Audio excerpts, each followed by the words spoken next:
Hello, bonjour, bon jovi, bonjella, gum ointment, how are you? Good to see you again. Now, we are in the conservatory of Glee. There is rain, so I can't do anything about the weather, but I thought we'd get this out of the way. So, we are here today, folks, because I've got one of these, look. It's a pouch. Yeah, you're right, boy, it is a pouch. But the date on there, actually it hasn't even got a date on it. On the box, it's supposed to be a Chinook IPA by Brewworks. On the box it's about a year out of date, maybe a little bit more. And I don't know why I never got around to doing it. I probably threw it away in the shed and forgotten about it, and I've just found it. But there are some instructions here on how to brew it, so I thought we'd give it a little look. So we've got some malt extract, which is fair enough, and I've got some hops, and we've got Chinook, and I don't really like Chinook. So what I'm going to do is I'm going to swap the Chinook out for some Citra instead, because they're both high alpha acid hops. One's 14%, I think, the Chinook, and the Citra that I bought is about 12.8. That's what it says on the packet. So that'd be alright, wouldn't it? So I'm going to swap out the same amount. But the interesting thing about this, folks, is it says to add the foil bags of hops on day 5. Fair enough, we can do that. But this is the interesting bit, and this is what I wanted to talk to you folks about. To do this, empty the hops into a clean 1 litre jug.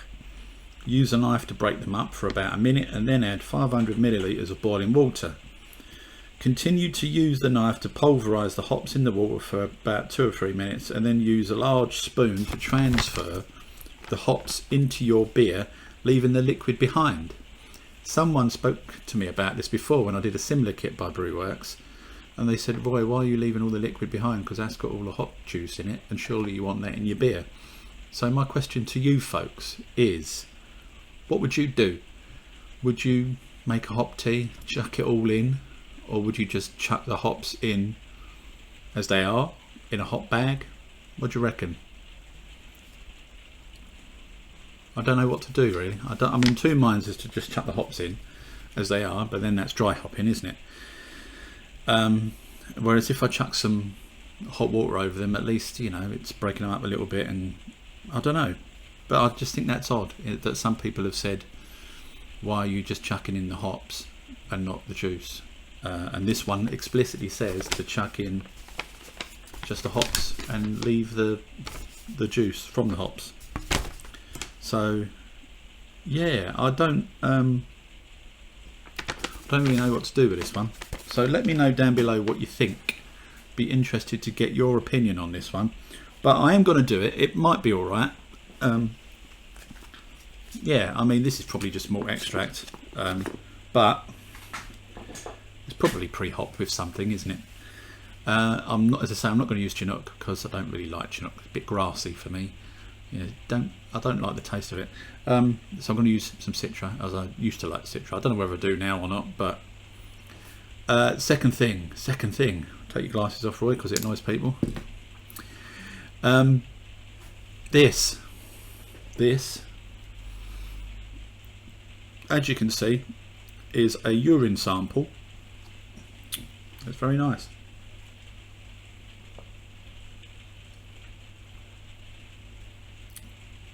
This is what you call taking the piss. Haha. Now, this is the WLP616 funky cider yeast, and it does smell a bit funky, folks. Now the smell is supposed to go after a couple of weeks, dissipate a little bit. It smells a little bit funny, well, funky. It smells a little bit funky, but it's good. It's just like this 775, you know, the WLP616 that I've spoken about on many videos.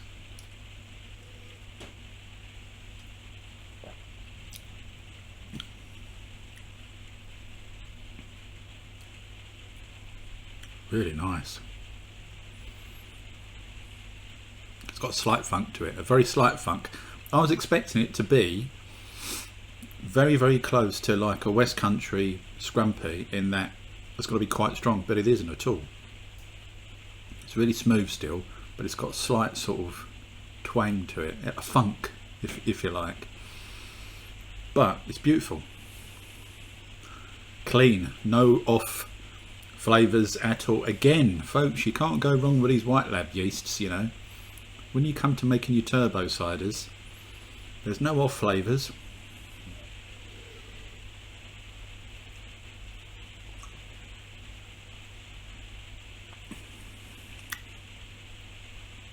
I only made this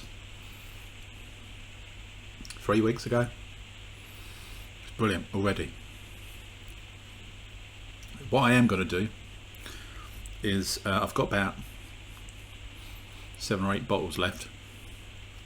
I'm going to leave those till Christmas, revisit over Christmas to see if it tastes any better. But as it is, it's amazing. That is an amazing yeast.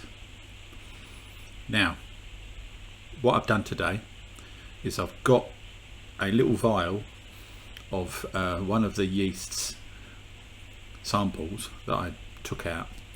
So basically, I don't know if I've spoken about this on here before. I may have done. I think I did a Facebook Live and we spoke about it there. But I grew the yeast up on a stir plate and I split it into separate vials as I did on one of my older videos. Exactly the same process. And I've got one of those small vials and I've stuck it on a stir plate, and it looks really good. It looks really good. The yeast is multiplied amazingly. Now I only had a really thin layer, and when I go thin, it's about that thin, right? That thin on the bottom of yeast. But that's all you need. You don't need to worry when you split your yeast up that you've got like, you know, half an inch or something. You don't need that much, because when you chuck your yeast onto your apple juice, it's going to grow, and it will grow rapidly if it's on a stir plate. Unfortunately, my old apple chopping board stir plate that my mate Gary made for me years ago has since been lost in probably in the shed of Glee out there, but certainly before we moved home I went up to it and I noticed that it was broke and it was a bit fiddly to fix it, and I thought, well, I'll have to wait till Gary comes around and get him to have a look at it for me. So in the meantime I found myself a really cheap, like really small stir plate, and it works just as well, and I got it off eBay I think, and it was like 30 quid, something like that, and it does the job. It's fantastic, grows the yeast up exactly as you want it to. And I will stick in a little bit of video here just to show you what it looks like, and we'll come back. All right, here's the stir plate of Glee Mark II. So we're in an awkward position in the kitchen, so you'll have to forgive any shadows in the background and the awkward video at this stage. But here's our little stir plate. You can turn it down and you can turn it up, etc. But if I turn this down all the way down to the bottom there, and we have a closer look at the yeasties, see the little wee yeasties in there? That is an awful lot of yeast, isn't it? And if you wait just a second, we'll go down the bottom there and we'll have a little look, and we'll see all the yeast gathering at the bottom there. And this just goes to show you, and I'll show you when we go back to the main screen of Glee in a minute, where you can see my stupid fat face. I'll show you how much yeast there was in the vial, in the original vial. This has only been spinning round for about, I don't know, maybe 16 hours or so, but look at how much yeast is gathering at the bottom there. Now granted, some of that will rest because there's got to be some air in between those little yeast particles there, but there's going to be enough there to chuck into the juice and let it go. So let's turn it up again and we'll watch the yeasties dance, yeasties dance. There they go. There they go. Don't you just love them? And look at the top there. Look at that foam at the top. That's good yeast growth, folks. So there you have it. You've seen the little stir plate and all the yeasties grow on it, and this is how much yeast there was at the bottom of the vial that I chucked in there. As you can see, there's hardly any there at all. While the camera auto focuses, you'll have to excuse me. So what we do is we chuck out all that juice, chuck it down the sink, alright? With the rest of it that's in there, give it a good old shake, get the yeast off the bottom, leave it at room temperature for a couple of hours, right? And when you take this out, it's going to be a little bit fizzy, because although it's in the fridge, it will still ferment, but really slow. About as slow as, well, as me, really. And yeah, so you'll have a little bit of a fizz when you take the lid off. This needs to be at room temperature, because obviously you don't want to chuck it into your apple juice cold. So when it's at room temperature, give it another little shake, chuck it in, and before you know it, your apple juice will be on its way to tasting fantastic, just like this. And it's crystal clear. Look at that, it's brilliant. And I've got another one on the go. That one I've thrown in some sultanas or raisins. I can't remember exactly whether they were sultanas or raisins, but you know, they were there. So going back to this thing, this is going to go on. I'll do that. Nothing special about that, so no point recording it really. I'll just talk to you about it afterwards. But I will be interested to see your opinions, folks. So post down below on whether you think we should just chuck the hops in as they are, put them in a tea, take the tea out and just put the hops in, or just chuck it all in. This also came with it, brewing sugar, obviously just to bump up the old ABV. The brewing sugar is of course dextrose, nice and fine granules on that, so they don't get clumped up at the bottom of the vessel. You know, to fan you around, stirring it for half an hour. And we're going to chuck our citra in, probably about day 5 like it says, and then we'll have a little taster afterwards and we'll see what it's like.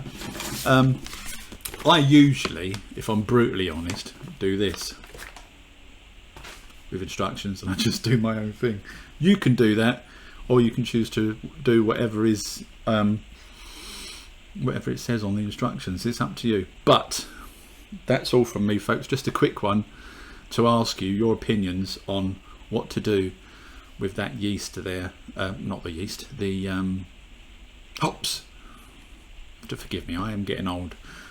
So that's all, and I'll see you next time. Ta-ta.